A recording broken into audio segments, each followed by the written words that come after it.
जिल्ह्यात वाढत्या तापमानाच्या पार्श्वभूमीवर आरोग्य विभागाने खबरदारी म्हणून उष्माघात नियंत्रणासाठी आवश्यक उपाययोजना करण्यात आल्या असून रुग्णांना गरजेच्या वेळी आवश्यक सुविधा उपलब्ध करून दिल्या जाणार आहेत। जिल्ह्यातील 16 उपजिल्हा रुग्णालये, 16 ग्रामीण रुग्णालये तसेच जिल्हा रुग्णालयात कोल्ड रूमची व्यवस्था करण्यात आली आहे।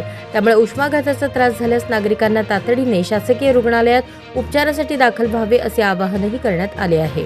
वाढत्या उन्हामुळे नागरिकांनी टोपी, गॉगल आणि उन्हापासून संरक्षण करणारी वस्त्रे वापरावीत तसेच दुपारी 12 ते 3च्या वेळेत बाहेर पडणे टाळावे, ताजा आहार घ्यावा असेही आवाहन जिल्हा आरोग्य अधिकारी डॉक्टर संतोष नवले यांनी केले आहे। सध्या आपल्या जिल्ह्यामध्ये उन्हाची तीव्रता दिवसेंदिवस वाढत आहे। साधारणतः मागच्या 1 आठवड्यापासून दररोज अर्धा डिग्री सेल्सिअस ते 1 डिग्री सेल्सिअसनं तापमानामध्ये वाढ होत आहे। त्या अनुषंगाने जिल्ह्यातील सर्वच नागरिकांनी ह्या तीव्र उन्हापासून वाचण्यासाठी काळजी घेणं गरजेचं आहे। त्यासाठी आपण सर्व आरोग्य संस्थांमध्ये कोल्ड रूम कार्यान्वित केलेले आहेत, म्हणजेच उष्माघात कक्ष आपण कार्यान्वित करण्याबद्दल मार्गदर्शक सूचना दिलेल्या आहेत। साधारणतः किती तयार केले सर?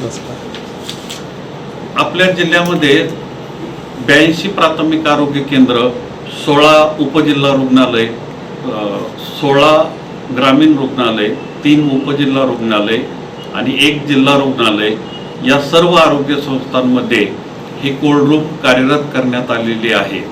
तरी जर कुणाला उष्माघाताची लक्षणं आढळली तर त्यांनी तात्काळ त्या आरोग्य संस्थेशी संपर्क साधावा। त्याचबरोबर उष्माघात होऊ नये म्हणून नागरिकांनी काळजी घेणं गरजेचं आहे। त्याच्यामध्ये गरज नसताना म्हणजे साधारण 12 ते 4 या वेळेत घराबाहेर जाणं टाळावं। त्याचबरोबर घराबाहेर फिरताना डोक्याला टोपी किंवा स्कार्फ यासारख्या गोष्टींचा वापर करावा। तसेच फार घट्ट कपडे वापरू नयेत, सैलसर सुती कपडे वापरावेत। तहान लागली नसली तरी सुद्धा नियमितपणे पाणी प्यावं।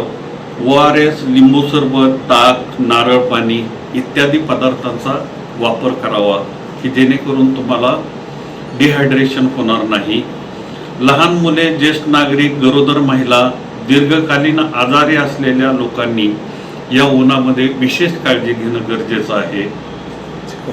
बंद वाहनात, कारमध्ये किंवा बसमध्ये मुलांना किंवा वृद्ध लोकांना एकटं सोडू नये।